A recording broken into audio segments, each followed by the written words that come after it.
هذا انتهى وقته في الحرب العالمية. هذه هي الأمة، ما هي 190 أمة. هذه هي الأمم المتحدة مع بعضها، وليس مجلس الأمن اللي في القاعة هذه 10 أنفار. أي ديمقراطية هذه؟ أي أمن؟ كيف نطمئن على السلام العالمي إذا كان مصير بيد 10 وسيطروا عليهم 4 أو 5 وتسيطر عليهم دولة واحدة بعد ذلك، ونحن 190 أمم موجودين هنا مثل حديقة هايد بارك، ديكور. أنتم عاملينكم ديكور، تخطب وتمشي. هذا أنتم.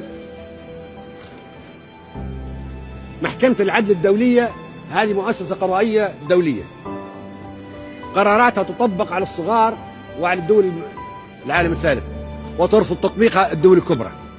وكالة الطاقة الذرية الدولية مؤسسة هامة في الأمم المتحدة، وإذا بها اكتشفنا أن هي مسلطة علينا نحن فقط.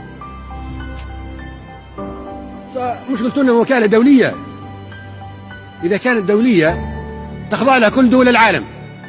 مجلس الأمن مسلط علينا، وكالة الطاقة الدولية مسلطة علينا، محكمة العدل الدولية مسلطة علينا، وهم في إمام منها. هذه ما هي أمم متحدة، هذا ما هو عدل، هذا ما هو أمن. بعدين حرب العراق أم الكبائر.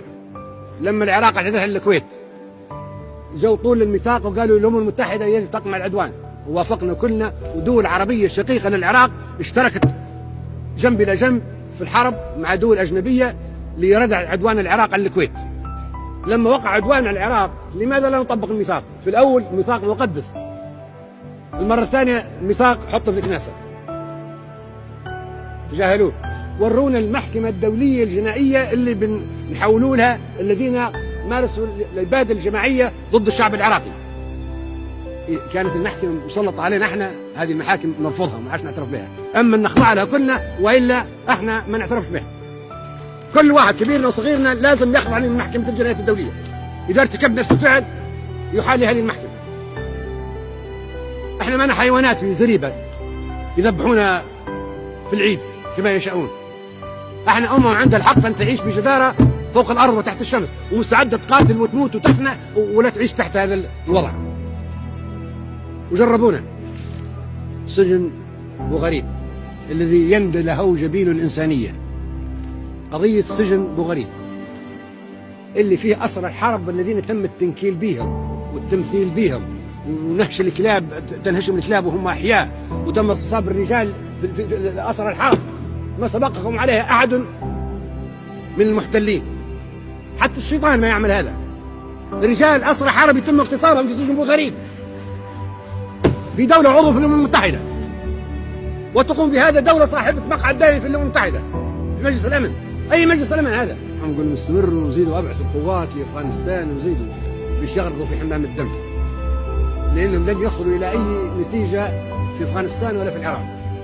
شفت العراق شو صار لهم، رغم أن العراق صحراء وأرض مفتوحة، ما بالك أفغانستان؟ الجبال هذه إلى يوم القيامة ما يقدر حد يهزمها. من اغتال بطريس لومومبا ولماذا؟ نسجلها في تاريخنا الأفريقي، من قتل الأمين العام للأمم المتحدة هامر شولد فجر طائرته في نفس العام. بعدين مقتل كندي عام 63. لماذا؟ إن كندي قرر تفتيش مفاعل ديمونة الإسرائيلي، هل في قنابل ذرية وإلا لا، وعلشان كده تم تخلص منه. بعدين مقتل خليل الوزير وجهاد فلسطيني والاعتداء عليه في دولة ذات سيادة عضو في هذه الجمعية اللي هي تونس. كيف نسكت عليها قضية مثل هذه؟ يعني نقعد عرضة كل يوم تجينا غواصات وتجينا سفن حربية على شواطئنا وتاخذ من تريد وتطلع به وما نحاسبهاش؟ نحاسبها. احنا ما حيوانات مربوطين قربان. احنا بندافع عن وجودنا وعن انفسنا وعن اولادنا وعن احفادنا، لما خايفين. احنا عندنا حق في الحياة. الكرة الأرضية هي ما مصنوعة للدول الكبرى، صنع حرب لنا كلنا نعيش فيها ذلة أبدا. مذبحة صبرا وشتيلا ضحيتها 3000 من البشر. مذبحة غزة عام 2008 ضحاياها 1000 مرة بين قتيل وجريح و2200 طفل. الجنات موجودين حيين ولا بد يتحولوا لمحكمة الجنايات الدولية. الآن نتكلم عن القرصنة الصومالية. أنا نقول لكم الصوماليون ليسوا القراصنة، نحن القراصنة، نحن اللي اعتدينا على الأسماك وعلى رزق أطفالهم وعلى مياههم الاقتصادية ومياههم الإقليمية أولادهم. أنتم اللي حرقتوهم، درتوا لهم المحارق ودرتوا لهم الهولوكوست ودرتوا لهم فران الغاز في أوروبا. أنتم اللي تكرهوا اليهود مش احنا آويناهم وحميناهم. أنتم طردتوهم وقلتوا لهم عدوا قاتلوا العرب. خلينا نصلح الحقيقة. انظروا شن دار تيتوس، شن دار هادرين، شن دار ادوارد الأول، ايش عملوا في اليهود، شن دار هتلر.